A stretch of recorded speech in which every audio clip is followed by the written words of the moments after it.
এত simple কেকেরও customisation charge? এটার তো কোনো ডিজাইনই নেই, তাহলে কেন কাস্টমাইজেশন চার্জ? আচ্ছা চলেন দেখি কিছু সিম্পল কেক হলেও কেন কাস্টমাইজেশন চার্জ অ্যাড হয়। এটা একদমই সিম্পল একটা কেক, ভ্যানিলা ফ্লেভারের ছিল, সম্ভবত 300 গ্রাম কেক ছিল এটা। যেহেতু ঈদের আগে করা, সো ভুলে গেছি 300 গ্রামই হওয়ার কথা। এই যে এই কেকটা কোনো ডিজাইন নাই, ফিনিশিং শেষে চারপাশ দিয়ে হচ্ছে গোল্ডেন ফয়েল অ্যাড করতে হবে। এখন এই গোল্ডেন ফয়েল অ্যাড করা যে কি ধৈর্যের কাজ, একটা একটা করে অ্যাড করতে হয়। ওই যে আমার পুচকিকে দেখা যায় এর মধ্যে সে হাজির, এসে পারলে কেকে একটা থাবা দিয়ে দিবে। আম্মু যা করবে এসে তার সবসময় পণ্ডিতি করতে হবে।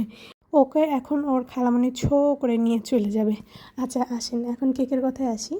এই যে গোল্ডেন ফয়েল এটা অ্যাড করতে অনেক টাইম লাগে, প্লাস এটার একটা আলাদা কস্ট আছে, যেটা অবশ্যই আমি আমার পকেট থেকে দিব না, যেহেতু কাস্টমারের কাস্টমাইজেশন, সো কাস্টমারকেই এই টাকাটা বহন করতে হবে।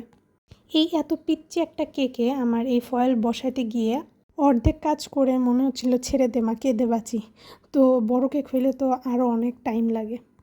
সো কাস্টমাইজেশনে এই যে টাইম এবং এই যে খাটনি, এটারও একটা কস্ট থাকে। সো অবশ্যই সিম্পল কেক হইলেও কাস্টমাইজেশন চার্জ